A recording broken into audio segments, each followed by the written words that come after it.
There's one man Donald Trump just can't seem to stop talking about. I'm going to say one thing. Fuck Trump.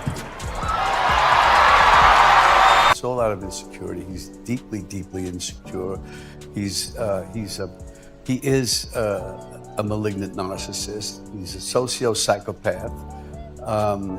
He's created some new language as far as describing somebody in his mental condition. It's so frightening and scary, and he's dangerous. We got to get rid of him. I mean, he's so blatantly stupid. He's a punk. He's a dog.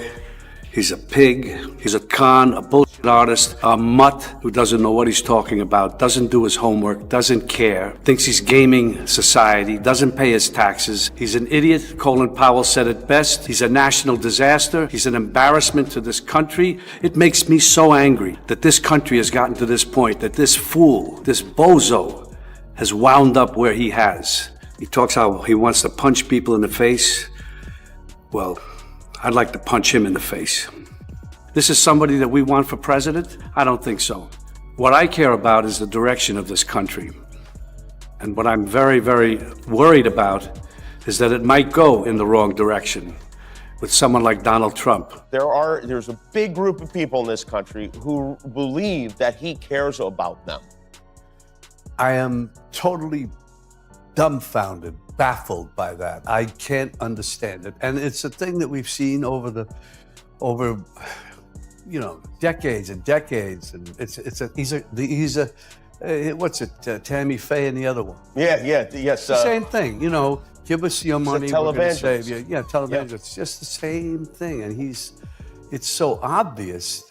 I just don't understand people could buy it. Do you really worry that if he were to win again, and I'm not saying this like it's such a far-fetched notion, if he were to win again, that he would not give up power? You know he won't. You know he won't. He even said it. He's never going to give it up. And anybody who deludes themselves in thinking that he is, shame on you. You have compared the Trump family to a gangster family, which is something coming from you. What do you mean? They are. Well, because he thinks he's a gangster. He does everything like a gangster. I don't think that gangsters in that world would think much of him, because there's honor among thieves. There's honor in anything. If you don't keep your word and do the right thing with people, no matter what profession you're in, you are going to get ostracized.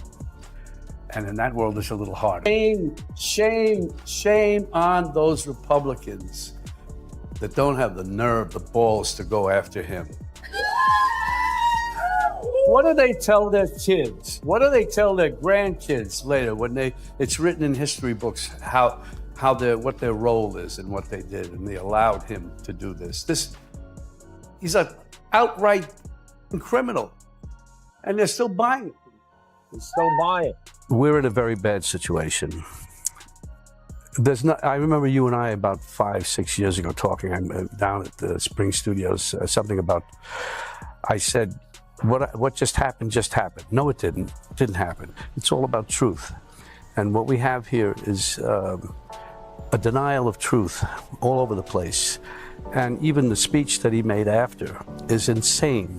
It's just insane, and I'm very, very concerned about it. I think we all are. It's insane.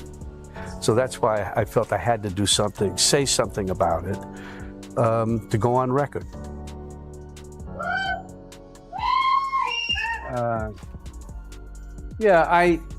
He's so stupid.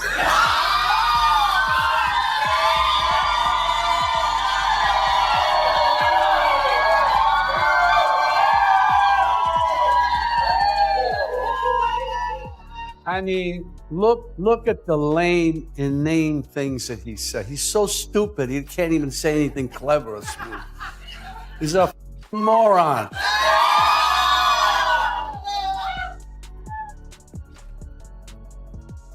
But he's a scary one. And in all seriousness, and we know it here, people have to get... The concept of no kings is a great rallying cry, and hugely successful as millions of us have answered the call. I support this movement 150%. But when the crowds are chanting "No Kings," what I'm really hearing, as we all know, is "No Trump." That's right. There have been other presidents who have tested the constitutional limits of their power, but none have been such an existential threat to our freedoms and security. None, except Trump. He must be stopped, and he must be stopped now. Amen. It's time to say no to kings. It's time to say no to Donald Trump. We've had enough. No King Trump.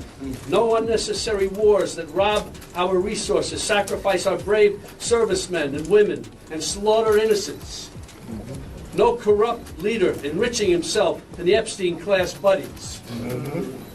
No taking away health care from our most... Robert Dyro stood outside a New York courthouse in 2024 and told the country something in 3 words that, by the next morning, had traveled farther than anything Trump had posted that entire month. And the current sitting president of the United States, the most powerful office in the world, has been responding to those 3 words ever since with everything he has. Dyro didn't scream, and he didn't try to perform for the crowd. He walked up to that microphone like a man who had already decided exactly what he was going to say and wasn't interested in being talked out of it. He told the crowd they had a would-be king in the White House, and that the answer to a would-be king was 3 words. Trump's response was to call him sick and demented, then tell a rally crowd that Robert Dyro had a peanut-sized brain. And honestly, that's a strange thing for the most powerful man in the world to say. If you grew up in an era when the most powerful thing a person could do was say less than everyone expected, when restraint was the loudest thing about a man, you already understood what Dyro was doing before he even finished the sentence. Then came the State of the Union, 1 hour and 47 minutes, the longest on record, and that same night Dyro went on live television and said, "He will never leave. We have to make him leave." Trump's response the next day was to tell a rally crowd that Dyro was a failing actor whose movies nobody watched, and that his voice didn't matter because his last film had underperformed at the box office. And that response actually tells you something,